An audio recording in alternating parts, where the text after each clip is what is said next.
Bem-vindos a mais uma Cabine do Filme, seu programa semanal de cinema. E hoje a gente está trazendo um convidado ilustre de volta a esse programa. E os episódios que a gente grava são sempre muito bem recebidos e eles são muito maravilhosos de gravar, a gente se diverte muito. Então, agora também cumprindo uma promessa, né? Porque ele chamou a atenção ao vivo e a cores aqui nesse programa.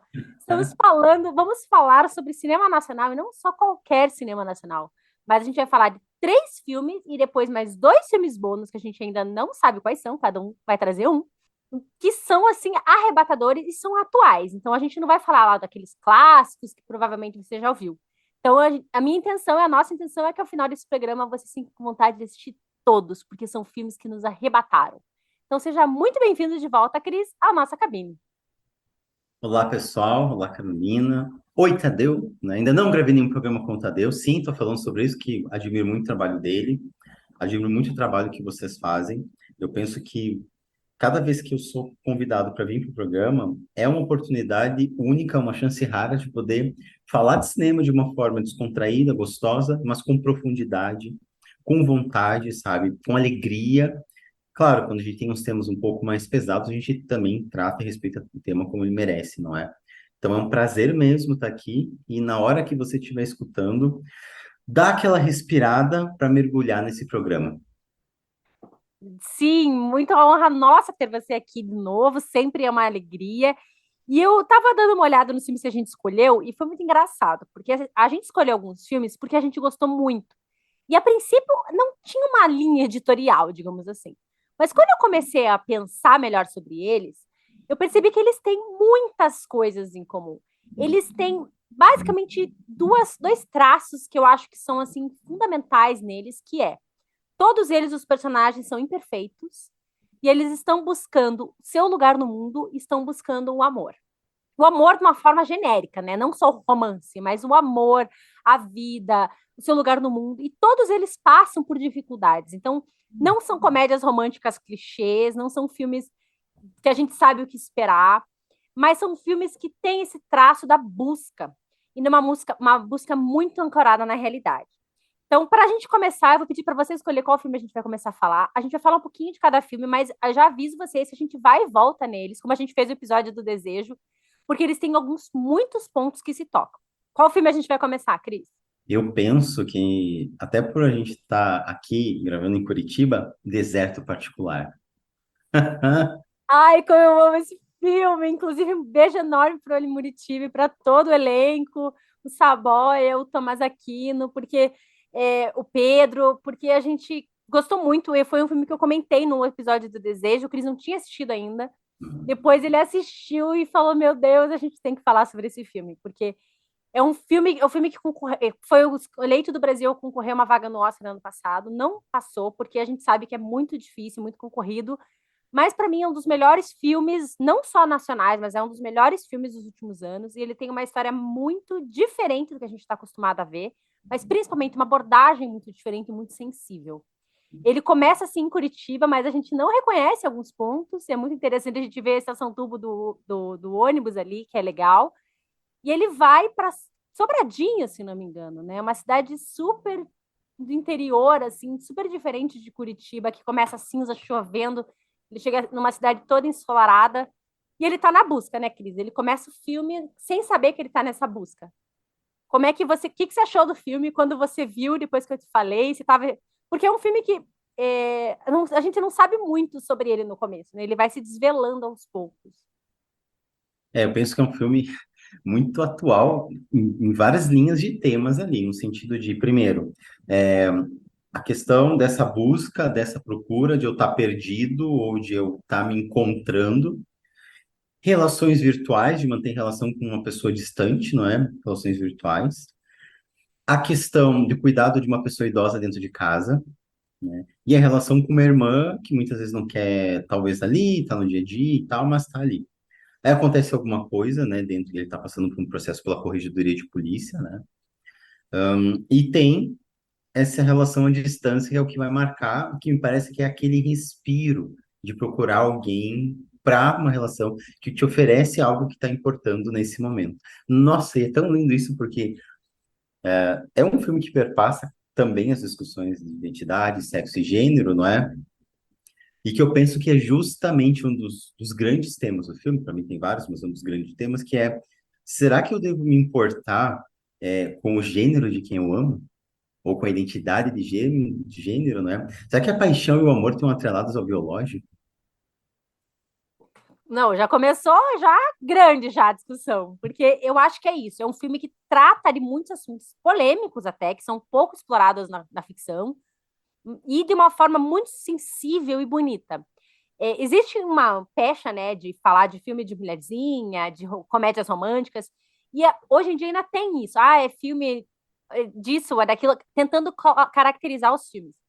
Esse filme não é a minha realidade, né? Eu não é a minha realidade de forma nenhuma, e eu me identifiquei profundamente, porque o dilema é humano, porque a busca por alguém, por algo, por si mesmo, no fundo eles estavam eles se encontraram pessoalmente ao se encontrarem como casal, digamos assim. Né? A busca levou eles a eles mesmos e eles perpassaram a vida um do outro para isso. Então, para contextualizar, o personagem do Saboy é maravilhoso também. Ele sai de Curitiba em busca dessa. Como é que é o nome que eu não lembro, da moça? Da Sara. Da Sara. Ele vai atrás da Sara porque eles estão conversando, conversando, e a Sara ele manda um nude, né? E aquela Uhum. coisa, daí começa mais uma coisa né, da vulnerabilidade, né? Ele manda um nude e a Sara não responde. Tipo, meu Deus do céu, não gostou do meu nude. Quem nunca? Opa! Né? Tipo, aquele momento que você se arruma por mandar aquele nude caprichado ali no filme e a pessoa ignora. E ele vai atrás da Sarah, que começa até um road movie, né? Ele sai de dentro dele, ele sai da realidade dele em busca de alguém que ele não conhece efetivamente. E quando ele chega na cidade, a gente começa a conhecer a Sarah, que na verdade também está nessa busca, está nessas lutas para quem ela é e quem a família quer que seja. E ali também tem uma coisa da família muito forte com a Sarah, né? Então eu acho muito legal isso que você trouxe da família, da influência da família, de como é que eles vão se encontrando espaço dentro das expectativas da família, né? Então, eu quero, me permita, eu sempre trago um caso da clínica, né? Sou psicanalista, que eu acho que ajuda a iluminar algumas discussões. E sempre que eu trago um caso, claro, tem pacientes que já não estão mais comigo, às vezes muitos anos já, e que não tem nenhum problema ético de falar. Bem, teve um caso de uma paciente que ela chegou para começar a análise comigo aos 90 anos. E ela queria começar a análise. Então, 90 anos uma vida gigante. Ela tinha um grande sonho que ela me contava, né? Que ela sonhava muito grande no sentido que era um sonho de muita análise, etc. E um outro sonho, que é esse que eu acho que vale a pena fazer, que é que ela sonhava com uma amiga dela, antes do que aconteceu na Alemanha nazista, né? Uma sobrevivente, essa minha paciente. E ela trazia esse sonho carregado de muito afeto. Foi a última vez que elas se viram. Ela lembra do abraço, lembra do toque, lembra do carinho. Mas não teve nada de sexual, apenas talvez erótico ali, né? Aí depois ela, por várias questões, teve que se casar, etc. O marido acabou morrendo muito cedo. E ela teve dois filhos, etc. E passou, os anos passaram. E ela veio procurar a clínica, ela chegou e disse assim, eu tô cansada, né? Quero saber por que que eu tô aqui há tanto tempo, né? Eu disse, ué, mas de uma convivência contigo, você não parece ter 90 anos, o que se espera, você parece ter uns 70. Não só pelas feições, mas não usa bengala, caminha, conversa, tem uma memória excelente, não é? Pois bem, começamos a trabalhar esse sonho dela e teve uma frase que ela disse assim, nossa, acho que eu nunca senti um orgasmo na vida de fato. Ela disse, agora tá muito tarde. Eu, tarde pra? Aí ela disse, não sei, eu digo, fala o que que você ia falar. Aí ela, realizar um desejo. Pois bem, trabalhamos isso, né? Essa questão do desejo, etc., porque cai uma questão do corpo, de como é que eu me vejo, né? Como é que, aos 90 anos, ela fala assim, tá tudo caído, eu falava. E eu dizia assim, então vamos levantar esse negócio. Eu digo, vamos levantar esse negócio aí. Não era questão do corpo, né? É de se sentir desejada. Isso não passa com o tempo. Passou-se alguns meses e aí uma vizinha, segundo ela, uma vizinha novinha, de 80 anos, né, novinha, se mudou, né, junto com a família, para morar junto com a família de volta e tal, mas também uma mulher muito ativa, dirigindo, etc. Ela chegou e disse assim: Você nem sabe o que aconteceu. E o que que aconteceu? Ela: Realizei meu desejo. Fiquei com a novinha de 80. Ah! E assim, ó. Ela ficou com a novinha de 80 anos, realizou o desejo. E ela disse assim, e o beijo veio, e a novinha de 80 disse assim, vamos para minha casa que eu tô sozinha. E eu tentando dizer, meu Deus, e agora o que que eu faço, né? Aí ela disse assim, nós não somos mais meninas. E essa frase nela, não somos mais meninas, foi o que abriu espaço para ela entender que ela era apaixonada pela amiga dela, que morreu, no caso, em Auschwitz, não é? E o desejo, naquele momento, imagina, já é difícil viver o desejo, né, LGBTI+, ou o desejo liberto, digamos assim, de qualquer amarra, ainda mais naquele tempo, né? Então foi algo que me remeteu muito a um deserto particular, porque a gente é confrontado com, não só com o desejo ali, claro, mas com outras situações, e eu acho que olhar para as situações e se libertar delas é tentar ver tentar ver ou viver uma vida muito mais tranquila, que é o que eu acho que acaba acontecendo em certo sentido no final do filme, né? Apesar de eu, como bom romântico que sou, né, achar que deveriam ficar juntos, ser casal feliz, tipo Disney para sempre, né? Mas a vida não é assim. Eu, eu amo o Deserto Particular, é um filme que me surpreendeu muito quando eu assisti numa cabine online, eu gravei um vídeo na hora, porque eu tava assim, por causa justamente desse final, de assim, a gente não sabe se eles vão se reencontrar na vida, pode ser que eles se reencontrem, mas o jeito que um atravessou a vida do outro marcou profundamente o caminho de cada um, o destino de cada um a partir dali. Isso eu acho que é uma das coisas mais bonitas que existem em todos os relacionamentos, de amizade ou românticos, por relacionamentos que envolvem o amor e esse impacto que uma pessoa tem na outra. Porque o personagem do Daniel começa o filme raivoso, violento, né, desacreditado da vida. A irmã dele gosta de mulheres, tipo, ele não entende, ele reluta, o pai dele era um militar ferrenho, então ele luta com muitas circunstâncias, ele luta com a própria imagem no espelho, e quando ele encontra a Sarah e ele vê aquela pessoa sendo tão livre dentro do que ela é, tentando ser tão livre dentro do que ela é, mas uma cidade super repressiva também, tem toda essa coisa do trabalho da cidade também, né? Uma cidade ensolarada, quente, e ao mesmo tempo uma pessoa que está tentando se libertar de um estigma de ser quem ela quer ser, sem quem ela é, né? No fim das contas.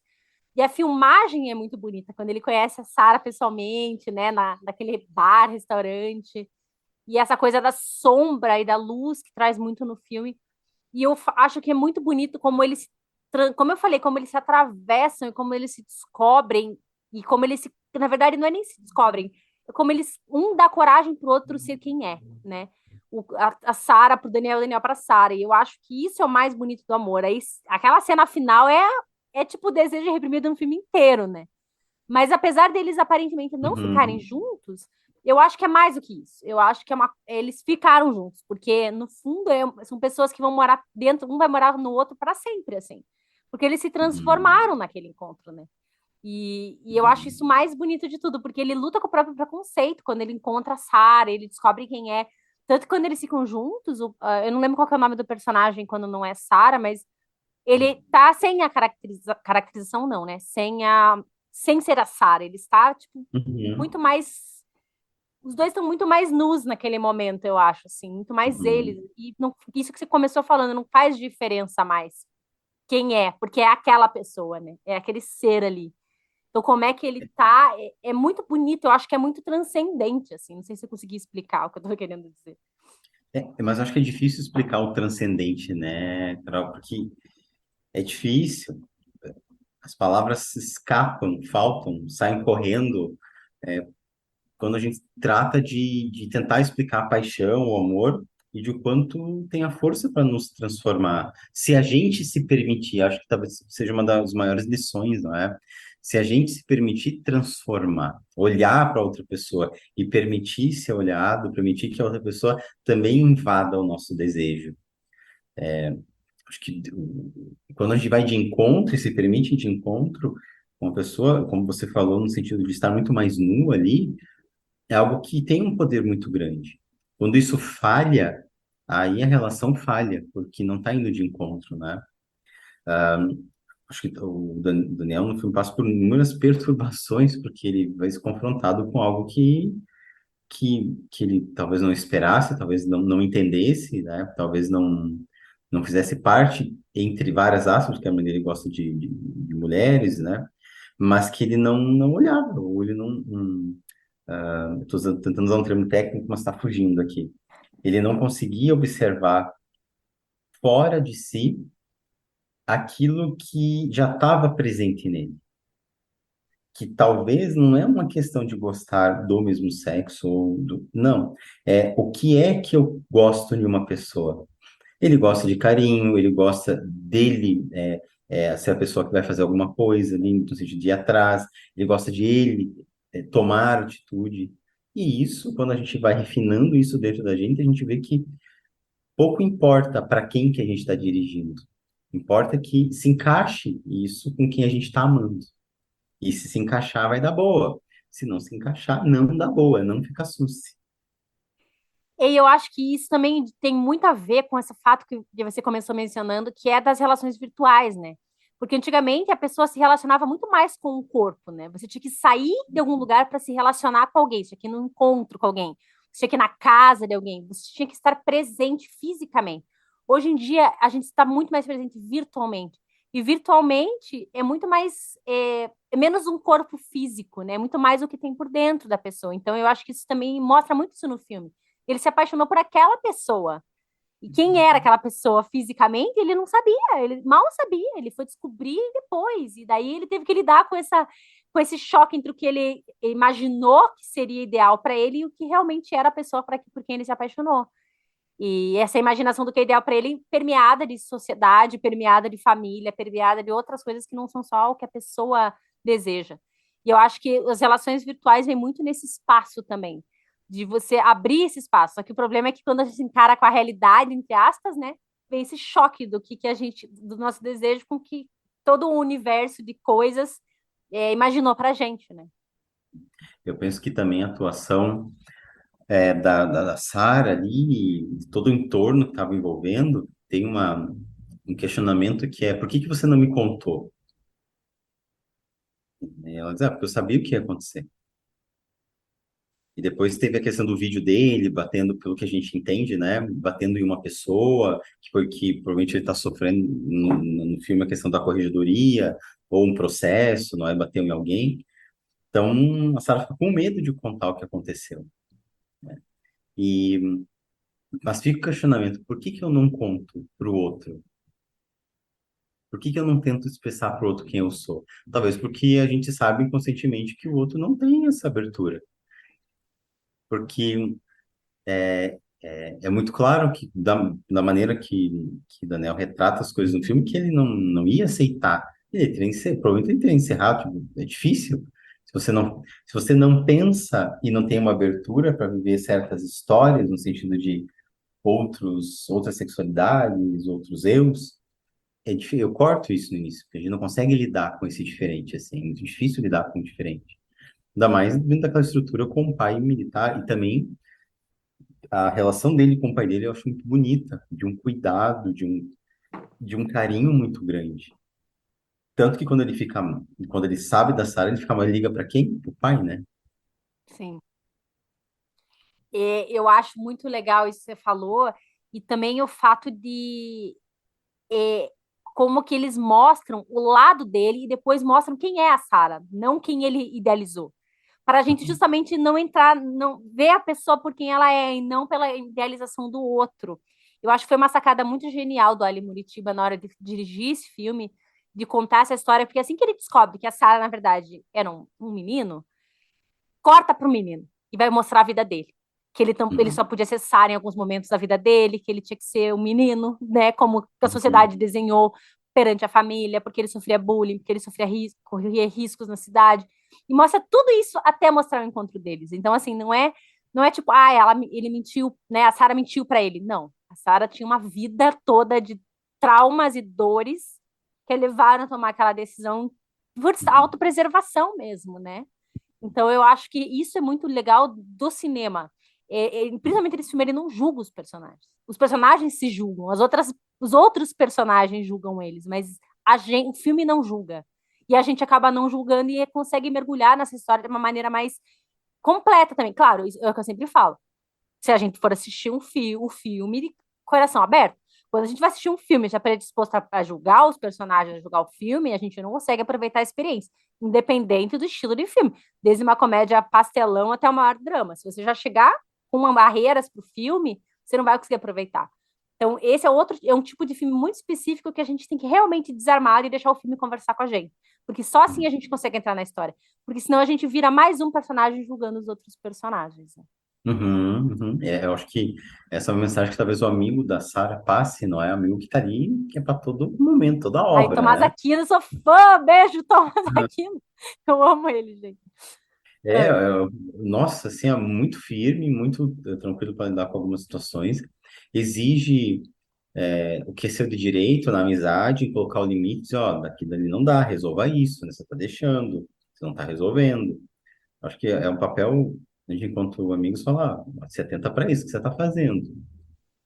Agora, que tem um corte, para mim, fenomenal da Sara, de quem ela é e durante o dia do trabalho, da convivência com a família, que é o que ela precisa ser, é impressionante. É uma coisa que, infelizmente, ainda inúmeras, milhões, milhares de pessoas passam por isso. Não só quem é trans, ou travesti, ou drag, mas qualquer outra identidade de gênero que você precisa esconder para poder sobreviver, porque é o que estava em risco ali era a vida, não é? Toda a situação da família, tinha a ver com o caso com a igreja, também a gente pesca uma coisa que outra ali da questão do pai ter batido, né, na Sara, e ter empurrado para criar, então tem toda uma situação. Agora, se há uma beleza ímpar no Exército Particular para mim, foi, né, e é a capacidade do que está no filme, de literalmente, como você falou, transcender o comum de qualquer história, porque vai para lados que a gente desconhece. E se a gente tentasse se permitir viver uma vida assim, seria bem melhor. não, exato. E assim, parabéns pro Pedro Fassanaro também, que consegue interpretar muito bem as duas facetas, né, da Sara. Não é uma coisa forçada, é um filme muito, ele é muito natural, assim, como se fosse uma história de uma pessoa que a gente conhece, né? Não é um filme panfletário. E como eu falei, ele consegue comunicar justamente para essa naturalidade dos sentimentos e dos dilemas que os personagens vão encontrando. Então, quem não assistiu, assista, vale muito a pena. Nossos atores são maravilhosos, nossos atores nacionais, as locações são maravilhosas. E a gente se identifica de uma forma ou de outra, numa situação ou na outra, mas é sempre isso, é esse transcender. E esse transcender também está presente no Eduardo e Mônica, que a gente vai falar logo em seguida, Uhum. mas eu quero fazer o link que é o seguinte: no deserto particular é muito essa questão do gênero, né, da orientação e tudo mais. E a mesma questão pode ser transposta para o Eduardo e Mônica na questão da idade. Então, como a gente vê que é aquilo que eu falei de coisas que se comunicam entre os filmes, que é essa busca por alguma coisa, por uma identidade, pelo seu lugar no mundo e por um amor que vai além do que as pessoas esperavam, do que a sociedade espera, Eu né? tô rindo porque, como meu telhado é de vidro, eu já mandei tirar meu telhado, eu sempre falo, namorei com um rapaz muito mais jovem do que eu. Muito mais, né? Muito mais. E é um filme que me traz muitas lembranças. Então, né, a Mônica da vida real. E olha, estou autorizado a dizer, já que é sobre, né, eu mesmo, que é quase igual eu e a Mônica, quase igual, assim, ó, quase igual. A cara mais fechada, a bebida, os lutos, não é? Bem assim, A bem diferença é que assim. mora em Curitiba. É a diferença que mora em Curitiba. Que filme, Eduardo Mônica, que filme, que maravilhoso esse filme, gente. Me surpreendeu em todo momento. Não teve nada de clichê, nada. Tudo muito, para mim, bem construído. As piadas, a interpretação dos dois. Nossa, que dinamismo. E aí você falou, surpreendeu, porque assim, a gente que já, né, a música tá aí há milhões de anos, a música do Eduardo e Mônica, e é uma música genial, porque ele conta uma história inteira em 4 minutos. Aí Aham. você pega uma música de 4 minutos, que é completa, começo, meio e fim, e faz um filme de quase 2 horas, você tem que preencher muitas lacunas e criar muitos momentos. Só que, ao mesmo tempo, todo mundo que vai assistir Eduardo e Mônica já sabe o que vai acontecer, porque já ouviu a música. Então já sabe que eles vão ficar juntos, vão ter um monte de filho, vai acontecer um monte de coisa. Só que mesmo assim o filme consegue surpreender, porque não é sobre o final, é mais ou menos igual o Lisette Particular, não é sobre eles ficarem juntos ou não, é sobre aquela travessia, é sobre os momentos, é sobre como eles chegaram nesse espaço. E o Eduardo e Mônica faz isso de uma maneira, assim, sublime. Eu chorei, Uhum. eu ri, eu me emocionei, eu dei risada. Uma hora eu me identificava com a Mônica, uma hora eu me identificava com o Eduardo, porque são dois personagens, duas que são completamente imperfeitos, né? Eles Uhum. erram, eles machucam, eles têm medo, eles correm, principalmente a Mônica, que já tem uns traumas, que já passou por mais coisas, e ao mesmo tempo traz as questões da música de uma forma muito bonita, né? O Eduardo jogando futebol de botão com vô, vendo novela, mostrando todo esse lado dele. Então, assim, é um filme que eu gostei demais, assim, e querer como se dividisse com a gente também as cenas que você gostou mais, que chamou mais atenção. E todo mundo já sabe o final, mas o importante não é o final, é o como eles chegaram lá. Né? Não, primeiro, eu acho que o lugar é a questão da arte. Não só o cenário, Brasília, mas como a arte é trabalhada. A gente tem referência ali de pintura, de música, de escultura, né, de rinoplastia. Tem uma série de referências ali, lindíssimas no filme, lindíssimas para mim. E olha, esse relacionamento com esse rapaz, bem mais novo, foi um dos melhores que eu já tive em toda a minha vida. Foi maravilhoso. Não, começou de um jeito muito maluco e terminou de um jeito mais maluco ainda, no sentido positivo, de dizer, se olhar, olha, acho que está tudo certo até aqui. Foram 2 anos, quase 2 anos, intensos, maravilhosos. Não, se eu reclamar de alguma coisa, eu não tenho moral para isso. Porque aonde eu vi um problema, sempre tinha, tá, e daí? Onde eu vi uma questão, por exemplo, de idade, que no filme aparece isso, né? Para, eu tô ficando velha para isso, né? Dizer assim, então tá, pessoas mais velhas não podem se apaixonar. Então sempre tinha alguma coisa que desbancava esse limite para viver o que eu queria ou o meu desejo. E quando vinham perguntas, não é? No filme a gente não vê isso assim, mas no meu caso vinham perguntas. Nossa, vocês têm uma diferença de idade tão grande, não é? Ele sempre respondia, quando ele estava junto, né? Coisas muito abruptas, assim, de dizer assim, tá, mas entre quatro paredes não tem idade. Então, não tinha esses esquemas, assim, essas coisas, não é? E eu acho que o filme está mostrando isso, está falando de um amor, porque quem tem mais resiliência ali não é a Mônica, que é a mais velha, é ele. E é ele que diz para ela, diz assim, não, olha, eu acho que você tem que ver, eu não quero... Que coisa mais linda! Um casal chegar e dizer pro outro, no caso, foi ele que falou, olha, quando ele fala do peixinho, né, que a mãe dele tinha dado para ele, e que aí ele resolve soltar o peixinho. E ele falou assim que ele estava soltando ela, que ele não ia impedir ela de nadar ou de voar, que ela tinha que voar, mas que ele estava ali. Só que ele não queria daquele jeito aquela vida, de ficar sem ela, viajando para lá e para cá ao longe, não é? Olha, a minha remuneração em clínica diminuiria muito, positivamente falando, se muitos casais simplesmente tivessem essa conversa e largassem um ao outro, fossem viver suas vidas e parar de surtar e ter neurose, achar que tem que ficar junto uma vida inteira a qualquer custo. Não tem. O amor só brota, nasce, firma quando você é livre. Nossa, lindo. E assim, Alice Braga e Gabriel Leone, só para jogar nomes aqui que precisam ser ditos, são os Uhum. protagonistas. E eles têm uma atuação com umas nuances que conversa com os lugares. Eu não sabia que Brasília era tão bonito, por exemplo.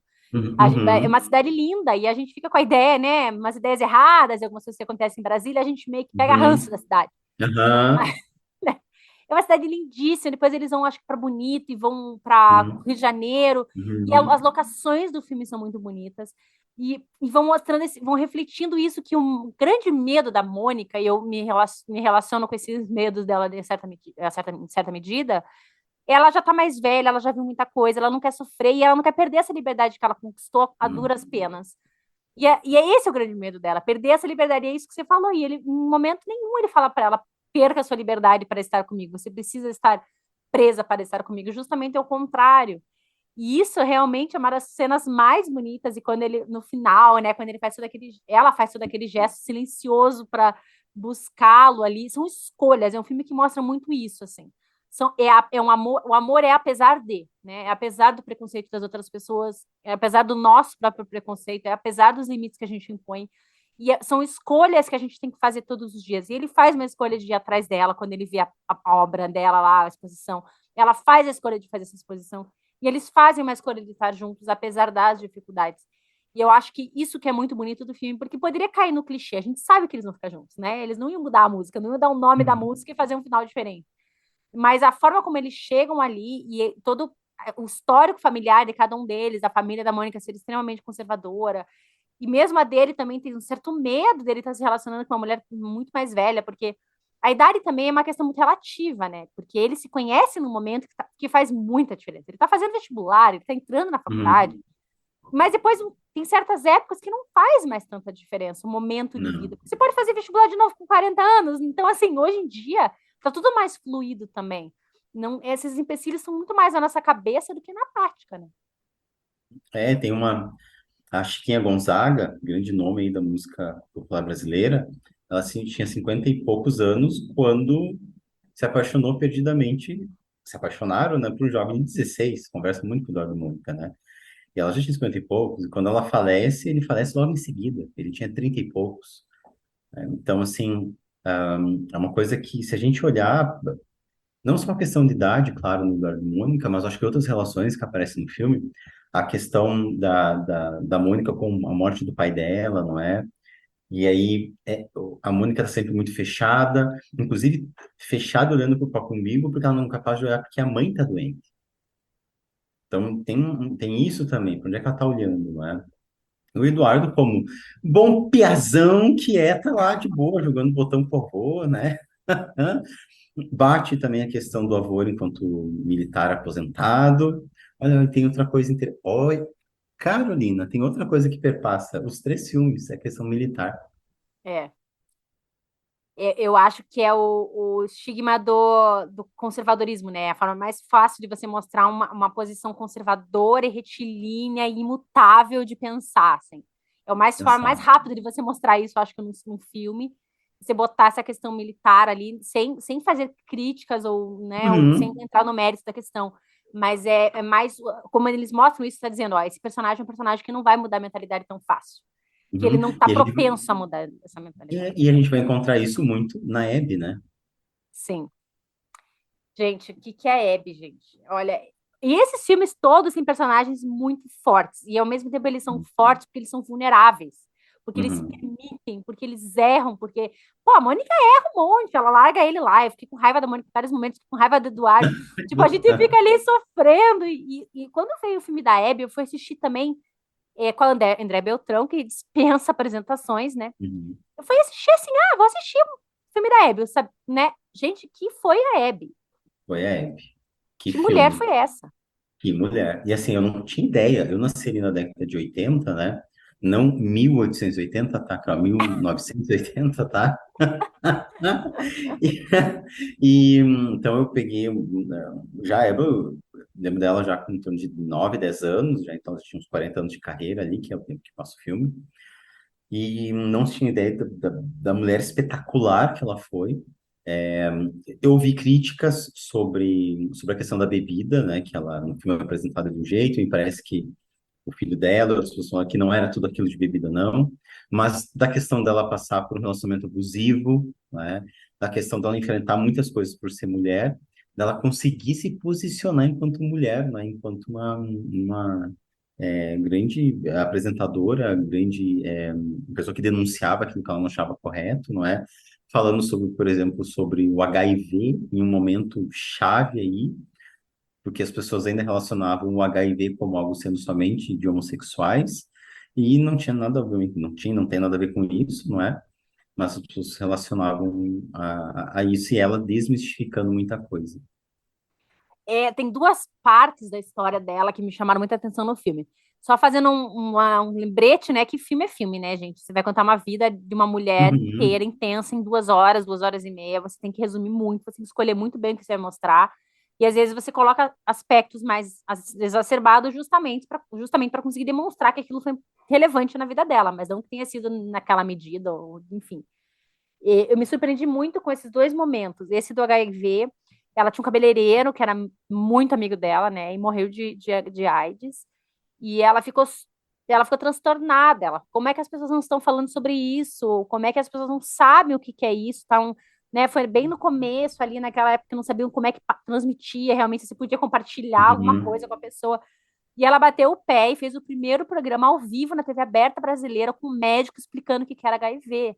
1 hora uhum. de programa, a mulher levou médicos para falar para as pessoas, tipo um serviço de utilidade pública, assim.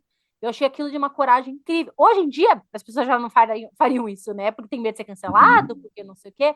E a Hebe fez isso nos anos 80. E outra foi quando ela bateu de frente também com a ditadura. Tudo bem que ela estava Aham. amparada pelo Silvio Santos ali, né? Quando ela foi Uhum. para SBT, mas eles queriam que ela falava muitas coisas no momento, né? No calor do momento, que ela ia conversando com a plateia.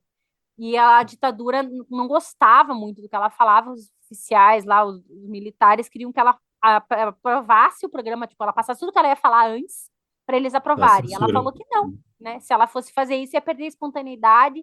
Ela estava conversando com as pessoas ali, as pessoas não iam mais acreditar no que ela tinha a dizer se Uhum. fosse tudo pré-programado, assim. E ela conseguiu. E a parte que ela pede pede demissão, fui atrás, porque é realmente real, aconteceu, tem vídeo e tudo mais, ela larga o microfone e sai.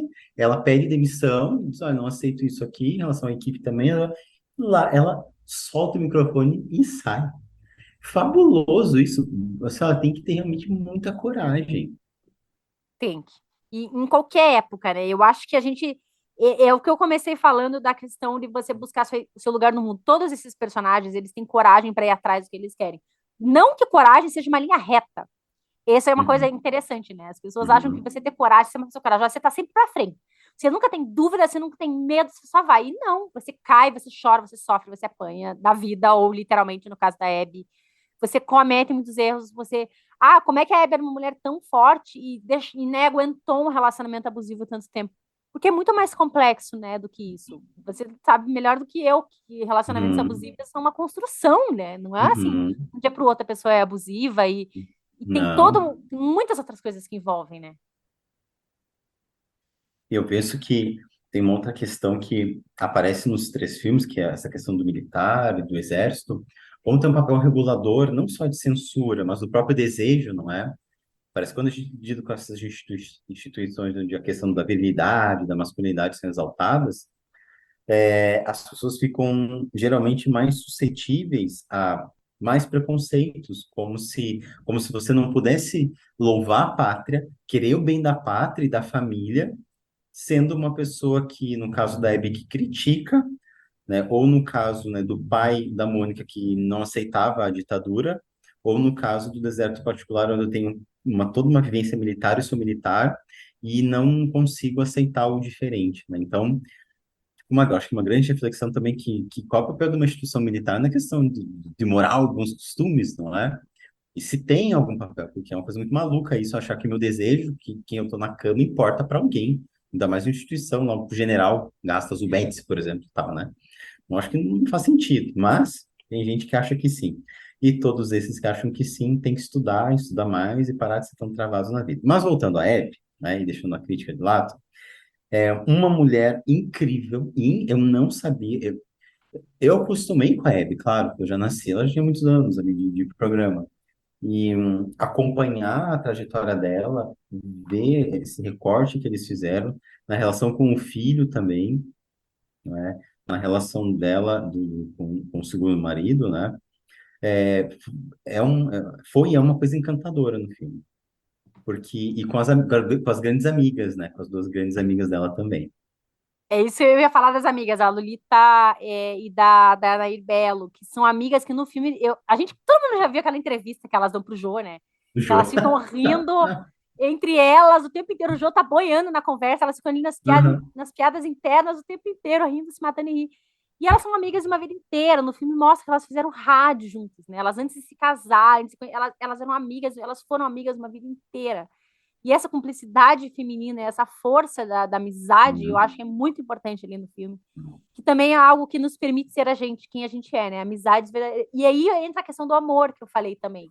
Que é você buscar um amor que te permita ser quem você é. O amor não necessariamente romântico. Ali, uma ajudava a outra a ser quem elas eram. Então, ela estava apanhando do marido, ela estava sofrendo, e as amigas estavam sempre ali, de alguma forma, ajudando a passar por isso, por esses momentos, por essas dores.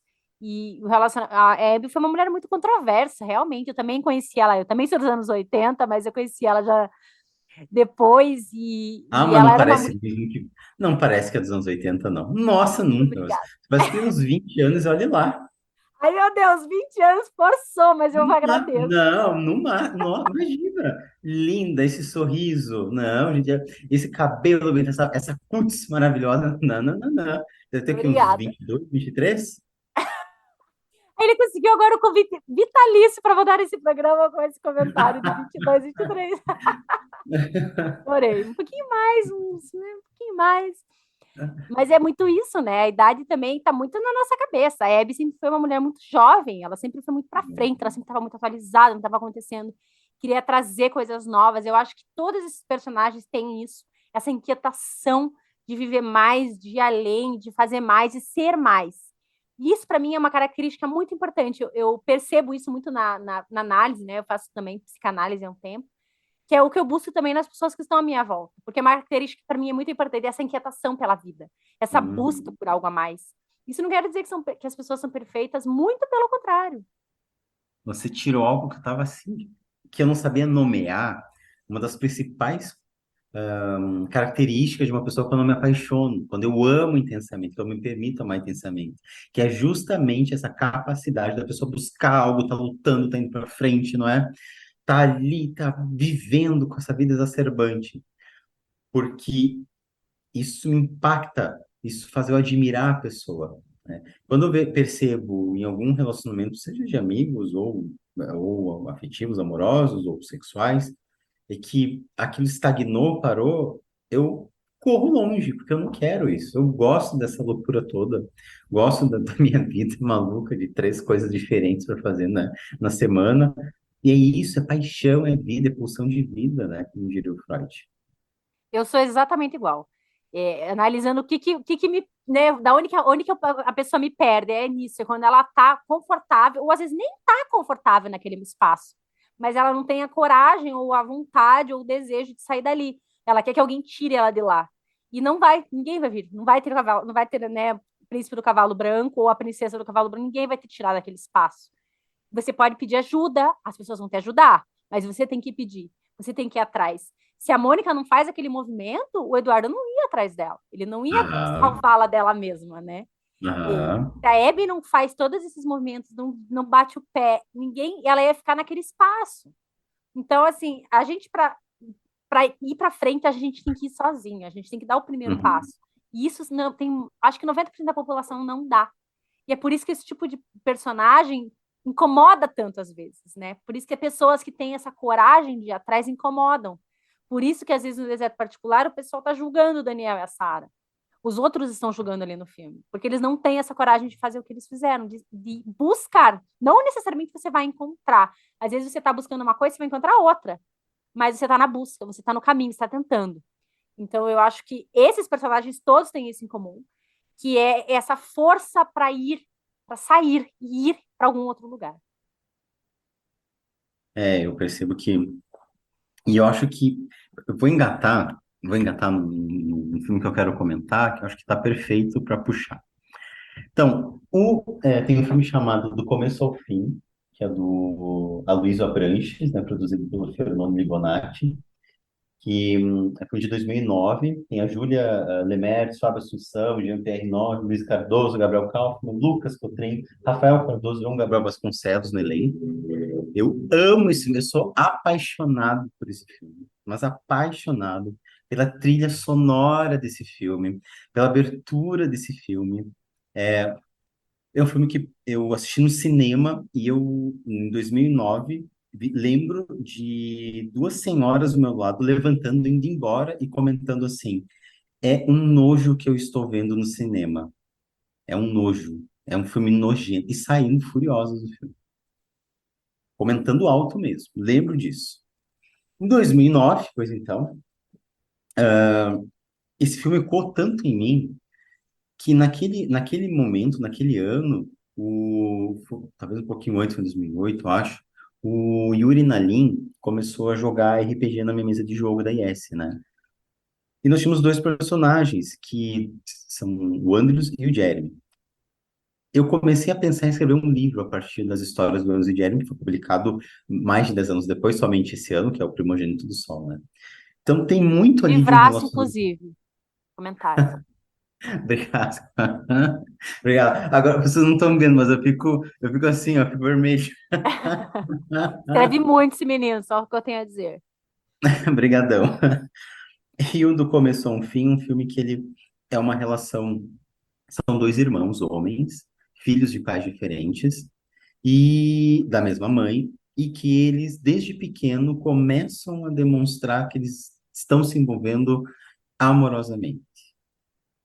Mas, mas o filme vai demorar muitos anos para eles concretizarem qualquer tipo de ato, né? E tem um porquê. Não vou dar spoiler de o porquê, que é uma das cenas mais tristes que eu já vi em filme, sim, gente. Me dilacerou totalmente.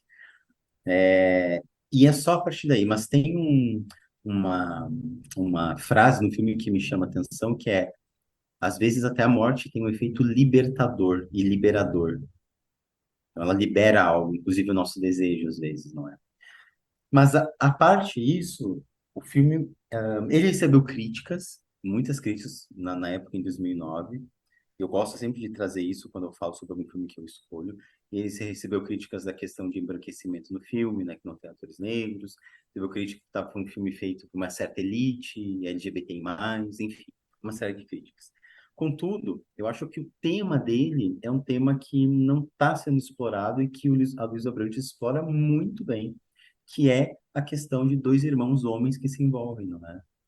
Não tem isso, eu não me recordo de outro filme que tenha algo tão exponencial assim. Além dos atores, que são atores lindos, socorro. Quisera eu ser o terceiro irmão deles, mas não fui, né? Não foi, não teria problema algum ser Não foi terceiro irmão. dessa vez, infelizmente. Não foi dessa vez, não foi dessa vez, né? Não foi. E eu acho que é um filme que ele trabalha muitas questões, inclusive normativas, porque tem até uma aliança de noivado, compromisso, casamento.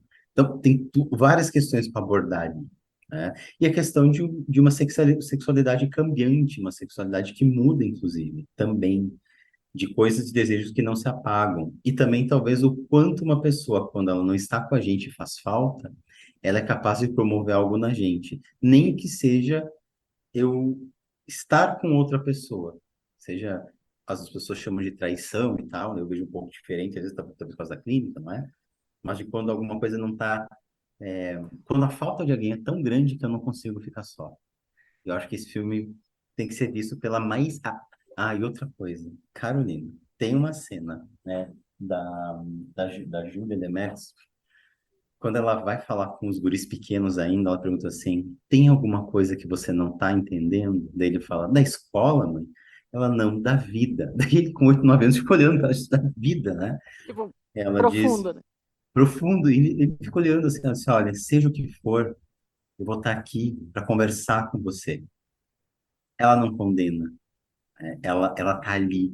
E assim, para as mães que estiverem escutando, não percam a chance de se aproximar dos filhos de vocês, não importa o que for.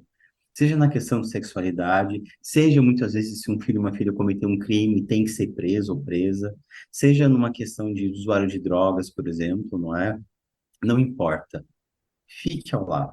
Claro, estabeleça limites, que você também tem que se cuidar e se amar. Mas fale essa frase, eu estou contigo. A mãe, né, ou o pai, a gente está aqui para vocês, que eu acho que é uma das grandes lições do filme também, e dos pais, né, tanto do Fábio Assunção quanto do Jean-Pierre, sabe, é necessário dizer para os pais assim, não condenem, estejam juntos. Lindo, assim, e eu lembrei de várias coisas você falando aí, que uma é, o que eu sempre falo, inclusive no meu novo Instagram agora, o Cinecura, eu tô colocando muito isso, que é o cinema como espelho, né? Então, por que que talvez as senhoras saíram do cinema? Porque o filme refletiu algo que elas não queriam, não estavam prontas para lidar. Uma realidade que é muito diferente da realidade, talvez, que elas foram criadas, as discussões que elas tiveram. O cinema funciona muito como espelho e ele incomoda, e tem que incomodar. Não que todos os filmes tenham que trazer temas que assim, incômodos, que não são muito mas a arte tem esse papel também. E eu acho que falar de coisas duras e difíceis, a gente fez um episódio falando sobre luto, a gente já falou de Uhum, filmes muito duros num outro episódio que a gente gravou, que a gente falou dos 7 minutos depois da meia-noite, a gente falou do Precisamos Falar sobre uhum, Kevin. São questões muito complicadas, são, como você falou, o crime, o assassinato, a relação da mãe e filho, mas que a arte está aí para isso, ela para incomodar, para falar. E a questão de relacionamentos intrafamiliares, né? Você vê, Game of Thrones é o que mais tem, né, gente? É irmão com irmão, tio com sobrinho, porque isso era comum. Não estou dizendo se é certo ou errado, mas isso era muito mais uhum, comum. uhum, E com a nossa, uhum, toda a nossa tradição, não sei se é uma palavra certa, mas toda a nossa a Igreja Católica e tudo isso que a gente uhum, sabe da história suprimiu ao ponto disso nunca ser falado. E a arte uhum, resgata esse coelho da cartola e fala, ó, mas tá aqui, ó. A gente precisa falar uhum. sobre isso. E não de Era uma tabu. forma panfletária, né?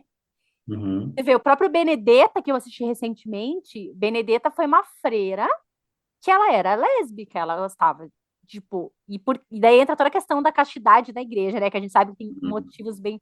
E ela se apaixona pela outra freira, que é a outra menina que tá lá, e ela tinha umas visões, ela falava com Jesus, e não se sabe se foi ou não foi. No fim das contas, a mulher foi queimada, porque não porque ela falava com Jesus, porque, mas é porque ela tinha um relacionamento com a outra freira, que ela se apaixonou por uma outra mulher, não era nem porque era freira. Eu acho porque uhum, dá a entender muito claramente que o padre, a galera lá, o resto, o pessoal também tinha relacionamentos, mas era uma mulher gostando de outra mulher. E isso para uhum, eles era mais inadmissível. Então, também é um filme duro de ver, não para mim, né? Claro, eu vejo muitos filmes, mas talvez seja um filme que foi muito polêmico quando saiu, porque, nossa, é uma freira lésbica, sabe? Assim, aquela conotação de, meu Deus, que pecado. E o cinema tá aí para isso, é uma história real. A mulher foi queimada por causa disso lá em 1200, 1300, sei lá que ano. E esse filme também traz isso, essa questão. Eu acho que o cinema tem esse, não que, como eu falei, não todos os filmes, mas uma parte da arte tem esse dever, tem essa função. E é importante que exista. Porque a gente não está aqui no mundo de ursinhos carinhosos, né? Ou de Teletubbies uhum, fofinhos e uhum, alienados. A gente está num mundo real e essas discussões nos fazem enxergar a nossa própria vida de outra forma e abre nossa mente para não julgar tantos outros, né? Ou para não julgar, ponto. uhum, uhum. Eu concordo em gênero e número e grau. É isso mesmo. Acho que a arte tem o Yaus, na própria literatura, ele fala na sétima tese dele, fala um papel social da literatura. Que, claro, a gente não deve escrever por causa de questões sociais, mas a arte e a literatura em geral, o cinema como sétima arte, não pode se eximir da responsabilidade de ver o que está acontecendo no social para também retratá-lo. Sim, exatamente. E daí eu faço o link com o filme que eu quero indicar, que é o Califórnia, que é um filme também que eu nunca tinha ouvido falar, e eu descobri por causa do Clube de Cinema, do Clube do Crítico, beijo pro Márcio, pro pessoal do Clube do Crítico, que é um filme dirigido e roteirizado pela Marina Persson, que é cineasta também, e ela traz a questão daqueles filmes de coming of age, né? Da menina que tá ali descobrindo a sexualidade dela nos anos 80, então tem uma trilha sonora fantástica, e um tio voltando para a questão, né, que a gente mencionou que tinha AIDS, que tem HIV Uhum, e que a família não sabe o que é, o que está acontecendo, e é o tio favorito dela. É o tio que abriu ela para o mundo das artes, da música. E é engraçado, engraçado não, mas é curioso que essa personagem passa por toda essa transformação, essa atriz, hoje em dia, eu acho que ela é não binária. Então também foi, ela nesse momento também devia estar passando por uma transição eu acho interessante quando a realidade e a ficção se conversam assim. E é um personagem. Se eu estiver falando errado, me perdoem, tá? Mas eu vi que ela tá Uhum. nesse momento. Mas eu achei muito bonito de um filme também que ela tá na busca. Só que aquela busca dos anos 80, né? Então não tinha celular, não tinha internet. Ela fica deitada, ouvindo música dela, sai com o menininho lá. Aí, tipo, é muito reflexivo, assim. E até ela deparar com essa questão do HIV, que era, tipo, uma sentença de morte nessa época, né? A gente sabe que foi muito pesado. Então, lidar com essa morte, com essa doença, com essa fragilidade desse tio que para ela era invencível, assim.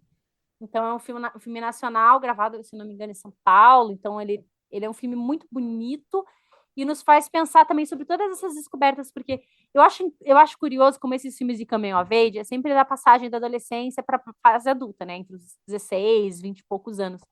Mas a gente passa por transformações assim a nossa vida inteira, como você começou falando da Uhum. senhora de 90 anos, né? Eu acho Uhum. que não limitar essa idade desse coming of age. Coming of age a tradução seria ficar mais velho, passar de mudar de idade, uma coisa assim. E isso pode acontecer sempre, em qualquer momento. Uhum. Eu acho que se tem uma lição desse episódio que eu queria deixar, o que eu aprendi vendo esses filmes é a gente não pode colocar limites na nossa própria experiência de vida. E aqui a gente Uhum. está aqui para experimentar, a gente está aqui para testar, para a gente viver e para a gente buscar aquilo, como se fala, para buscar o que o nosso desejo está pulsando. Porque senão a gente não está vivendo, a gente está só sobrevivendo. É, eu tenho algo para complementar, talvez, quer dizer assim, eu, ela começou com 90 anos, né? E ela faleceu com 105. Foram 15 anos de análise comigo, ou seja, ela faleceu com 105. E eu aprendi, obviamente, muito mais com ela. Que a relação de análise, claro, tem talvez colegas de psicanálise que discordem disso, ok? Não é problema de vocês, vocês se lutem, vocês que lutem, né? Tô nem aí com vocês. Eu acredito que é uma troca, porque cada pessoa que entra numa sessão, numa consulta, cada paciente, é, é uma pessoa que vai levar algo seu e vai trazer algo dela. É um complemento. Então, sim, tem faltas que se chocam, tem faltas que se batem, tem faltas que se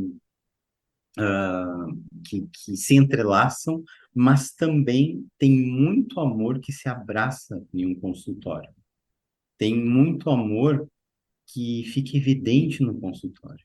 Tem muito amor que não pode ser largado dentro de um consultório. E foi essa lição de vida que com certeza ela me deixou, que é não achar em nenhum momento que a nossa vida está parada, que ela está estagnada, que a gente não tem mais o que oferecer. Tanto que ela mesma, ela fez duas graduações, uma, né, aos 20 e pouco, quase 30 anos, se aposentou e resolveu fazer outra já aos 60. E viveu muito bem, trabalhou muitos anos. E eu penso que é isso, que talvez os filmes estejam falando disso, né? Para o que é a capacidade que a gente tem de ir atrás das coisas, de buscar, de não estagnar, de também saber abrir a mão de desejos ou vontades em relação a outras pessoas que talvez a gente não consiga dar conta da relação e se respeitar nisso. Ou tem relações que estão nos machucando e que têm que ser paradas para a gente poder viver e ser feliz. Agora, o que não pode acontecer, a gente é usar o outro ou a outra como desculpa para não viver. O outro como limite, o único limite é a gente. Quem tem limite é o município, nós não temos, né? E se a outra pessoa serve como limite para o nosso município, muda, sai fora, salta fora. Não está dando conta, para o que está fazendo.